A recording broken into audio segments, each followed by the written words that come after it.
Hey, what's up? My name's HW. Hey, I'm the Sooze. Sooze, how you doing today, man? I'm doing pretty good. Sooze, we built an amp. Yes. I built a little amplifier out of parts. I talked about this a bit in the demo, but basically, in all my travels, I've tried to combine at different times, different front ends, different back ends, and just tried to see what works together. And, a lot of variation in the amplifier world is like, for example, hey, here's a matchless DC30, right? And then it's like, oh, here's the Phoenix 30. And it's like the front end of the DC30, but with EL34s, And I've always loved that, like, that AC sound into like a big power section. Did that with the AC80. So I tried to make an amp. And I think what came out is something that's super unique because it does two things. It really does end up sounding to me like it has the pushed sounds of a smaller amp, but the bigger sizzle and bottom tightness of a bigger amp, Right. which I haven't really found in it's unique. Yeah. For good or bad. Totally. But so here's what I did. Yeah. Basically, my thought was, okay, what if we took like, what if it was like a mashup of a Dumble and a Marshall together? And so to do that, it's like Marshall preamp kind of thing, like Marshall voice, like clean preamp, like old school, something like an 18-watt Marshall JTM 45, not something with a ton of like gain in the front, not like DSL, JVM, not that stuff. But the more old school designs, cleanish preamp, probably not that different than like an old Fender too, into the Dumble thing. And the reason I think this is an interesting approach and it works is because it's kind of how a Dumble works. You've got the clean channel in a Dumble, and when you turn on that overdrive channel, it basically cascades the next channel into it or right after it. So that clean channel is like always active. And so you're adding in this extra, gainy kind of thing. So I wanted to do that, but with a Marshall. So the plan was like, let's start with a Marshall and see if we can add in that Dumble style drive and then put that into a big Marshall power section and into some speakers we really like. And this is what came out.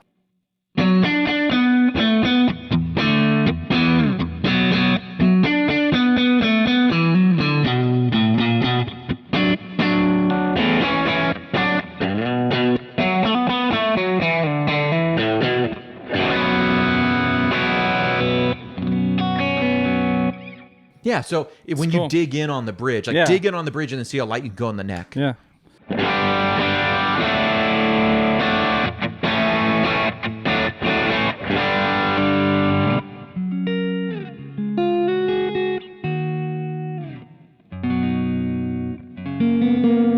Very old school, like pushed sort of sound. And that breakup doesn't sound like, to me, it sounds like a smaller amp being pushed. Yeah. But you still hear the low and the highs kind of thing. Okay, that's the quote unquote clean. Let me show you the bright clean. And I'm going to like give you an ambient thing to like play here. I'm going to up the verb and try that.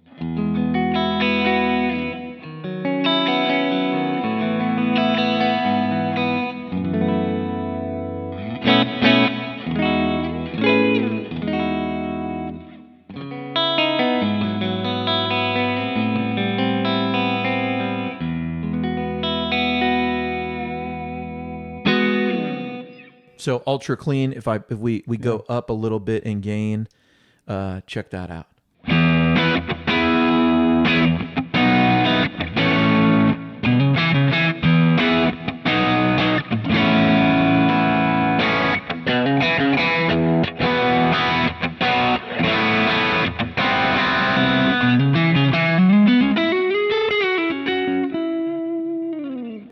Yeah. That's killer. So, you're going to get some breakup. So would you say that's more Dumble there than it is Marshall, or yeah. is it? Okay. Yes, I would. I think some of the high-end presence that I tried to get, I wanted to remain sort of Marshall-esque in terms of plexis have like a lot of presence. Yeah. But yeah, I'd say this is that those pushed sounds though to me really do feel like a bit of a smaller amp, more like an 18-watt kind of Marshall kind of thing, because you're authentically getting something running out of headroom. Yeah. Whereas in if you took a big 3-channel Marshall, like a JVM, or you took a Mesa Boogie, something like a diesel, whatever. Yeah. 3-channel, big amp. There's usually a ton of headroom and a ton of gain stages lined up. And so to get that pushed sound, you can't really quite get that push because there's so much gain capable. It's in like a high holding gain. back. Yeah. Yeah, exactly. So it never quite feels really like that overdrive you get from a smaller amp. Now this is going to be more a Marshall style crunch, and on the bridge it's going to break up and be nice light crunch. On the neck it's probably going to be stratty, bluesy, bright, but not too crunchy at all. You could probably make this all the way clean.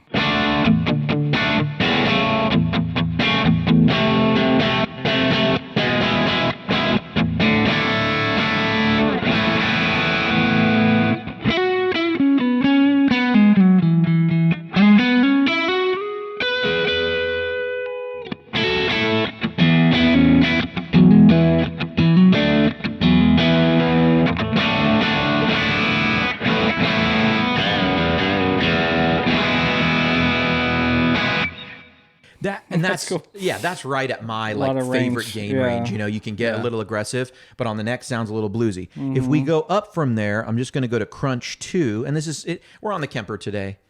Yeah, I always get this. People go, "Can you use something else on the demo?"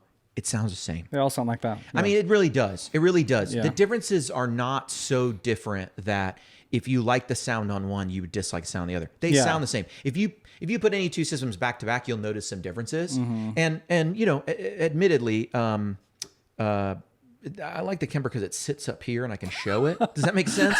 It's harder to show a ToneX right here. Right. So like, hey, I'll use the software ToneX. I'll do another demo kind of thing. But you're not going to listen to this and then go, that ToneX sounds terrible. What you'll actually feel is the ToneX has a little more touch sensitivity, a little more feel. There's a little less compression. That Kemper has that characteristic kind of compress. So, hey, here's crunch 2.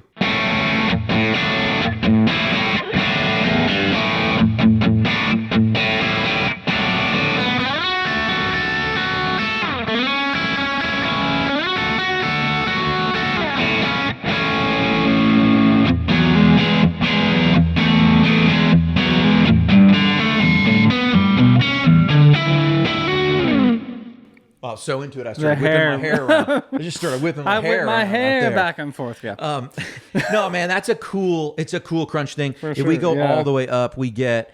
Feels much bigger to your point earlier about a small amp. Now we're like... Now this feels like a big amp because we're not maxing out that first Marshall preamp. We're not doing that. Yeah. We're actually getting our crunch and then kind of... there's still room for the crunch, and then we have a big power section in the back. Yeah. So we get that crunchy thing, and it's relatively scooped. It's not ultra scooped, but if you want to scoop this, you could. Play this, and then I'll scoop it.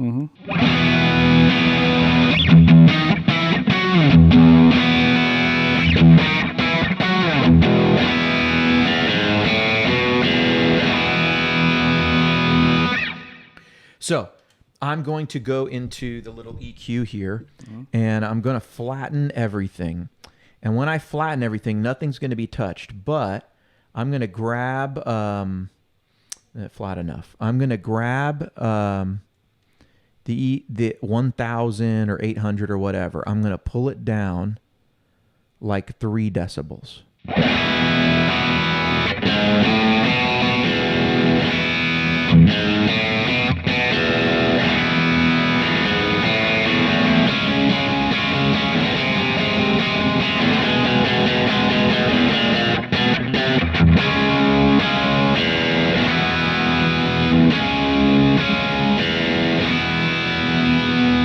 And just in case they can't see where I'm pressing the button, here, I'll let you play a riff with it, unscooped, just left alone. And then here's the scoop.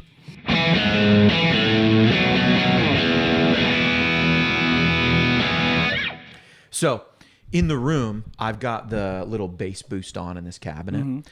So it's a little boomy where we're sitting. But the tight end is, or the low end is tight on this channel, searing highs. To you and me, it sounds a little looser because when you use the 112, I like to put on the bass boost, but it loosens things up a bit. But I know from the demos we recorded already, I know from listening over there at the desk and stuff, the low end is real tight. It's Marshall-y. Yeah. But this sound feels like a little something different. I don't know. Totally. It's a cool yeah. crunch. It's a cool crunch. Like, Yeah. could this be a Marshall amp? Maybe. It reminds me, I mean, some of the gain is coming from the Dumble pre here in line with the Marshall pre.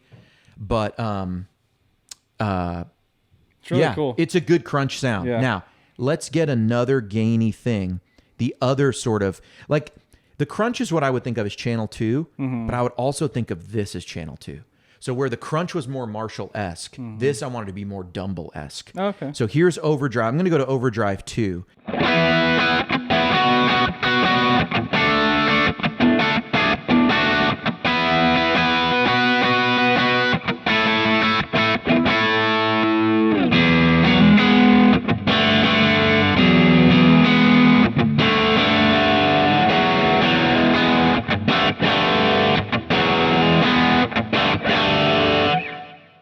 That's cool. Yeah, Much mids are different, great. right? Yeah, Mids are all the way up there, Yeah. and then the highs are still coming through, very shallow in the low end.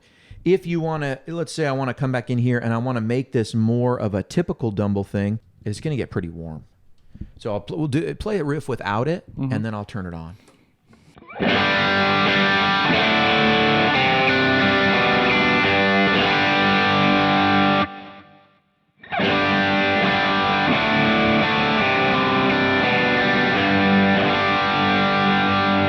If you play like a single note, like think bluesy kind of thing, like neck hum, you'll hear that Dumble kind of like warm breakup voice that Dumbles are a little more known for.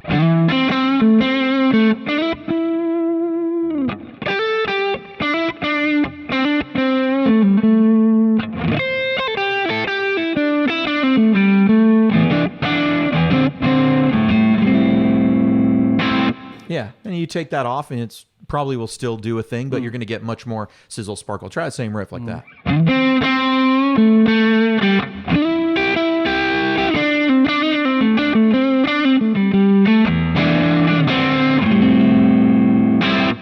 So completely different flavor than the crunch.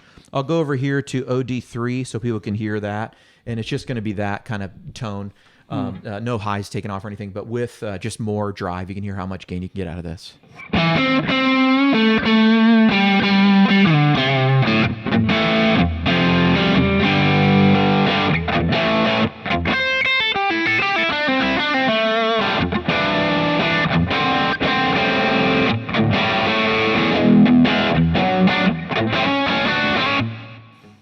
That's channel 2 of what would be my. You got the crunch, you got the OD. That's what would channel 2 of my fictitious Dumble Master, amp here. Then we got the lead channel. Okay, the lead channel is even more gain. It's more gain, and I'll say we won't put the chorus on for now, but I always like it with chorus. But let's run through these. Here's lead 1.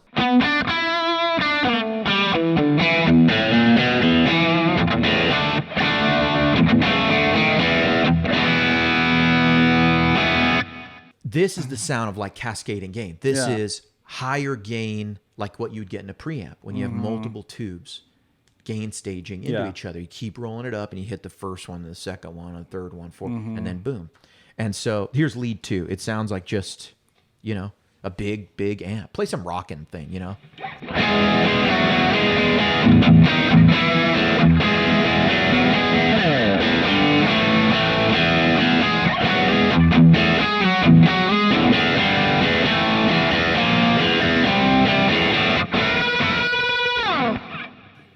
It's cool. It's so fun. Yeah. I mean, look, I'm going to throw a little chorus on there. I'm going to roll up the delay a little bit.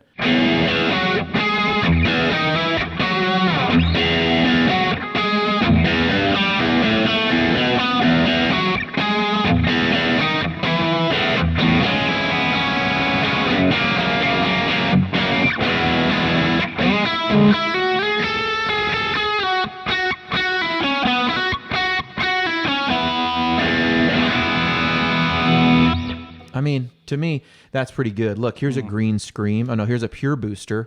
We won't even do that, but we'll do the green scream.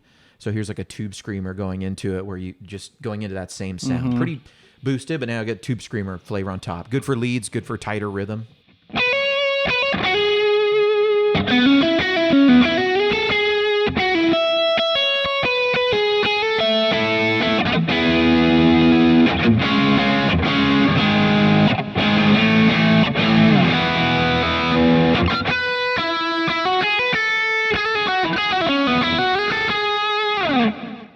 you know. That's cool. It's fun, man. Here's Crunch 2, right? And play on this for a minute. I'm going to turn a boost on.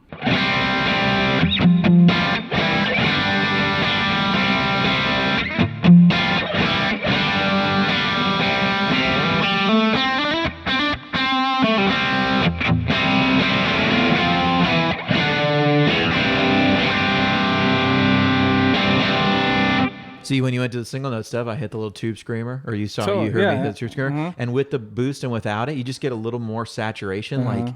Like those are just, that's to me is like the, put a little boost with a tube screamer. You got a million sounds out of a 4-channel amp. Happy days. Happy days. Man, that was my impression when we first did the demo, was like how many different sounds from one amp. Like I was kind of blown away by like loving the cleans, loving the drive, and feeling like a lot of variety, honestly. So it does. Cool. I would put this, I mean, I can't build this amp, but if you could fit it all in one box, which you kind of could, I mean, it would be just a sizable box, but someone could build this, and you'd have control over all the filtering. Yeah. I'm basically controlling the filtering and sort of a lot of those cap values with EQ stages in between gain stages. Yeah. So it's a little bit like the more I think about it, the more I realize it's a lot like that amp that Jim Lill built in the thing, because it's just, what if we did a gain stage and an EQ and then another gain stage and an EQ? Yeah. And if you start switching that around, you start to go, oh, here's all the sounds. Right. Here's the low wattage 1-stage thing. I'm out of room. Here's the, we added a second stage. Now it sounds bigger. I can get crunch out of it. I can beef it up. Here's the cleaner thing slamming into something else with a lot of mid-range. We get the Dumble thing. And then we just get cascading gain stages that you try to EQ to sound, tighter and just there. I called it the Dumble Master because it utilizes the Dumble Phoenix preamp, but it also utilizes the front and back section. It always utilized the back section of the Marshall Master PA100. And then for like 3 of the 4 settings, it utilizes the Marshall preamp as well. Strat clean for me on channel 1 is really up there with any of the kind of Dumble stuff I've done. A little different flavor. Yeah. That and the overdrive channel, the OD channel here, could be an amp in itself. That really feels like a unique Dumble thing. And then just maybe the crunch, if cleaned up, lower output guitar. In fact, maybe we'll grab the Strat and we'll do that, and I'll just show you this clean channel, because it really does clean up in a very Marshall way. It's almost like the Marshall clean side of it. You know what I mean? Let's grab the Strat. Yeah.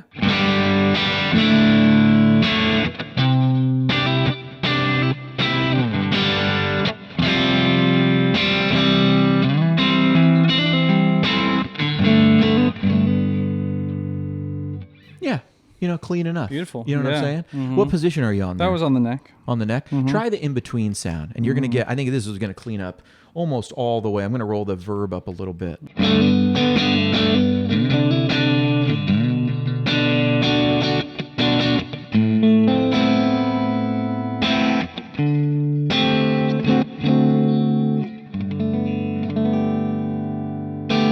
I mean, that's the crunch channel. Like, that sounds, you can get that pretty clean. Yeah. If I'm going to go to number 2, throw it on like the 2 position, like the back 2 pickups, and with a little boost, it'll even crunch the Strat up.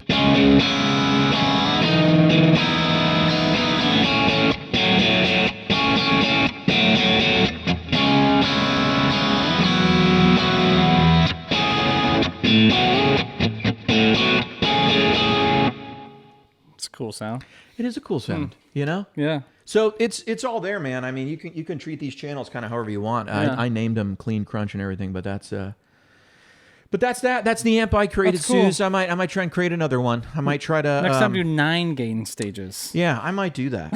I might the next one. I think I'm going to try to put an old pod into a purple plexi. There we go. And we'll see what happens there. So many gain stages. All right, check it out. It's up for sale on the website right now. It's called the Dumble Master, and that's a lovely AI photo. I thought the AI did a really great job. Yeah. I'd like to own this amp. Sure. Maybe one day you will. Yeah, maybe. I mean, that's a good looking amp, the script logo and the everything. Right. All right, I've been HW. I've been Sooze.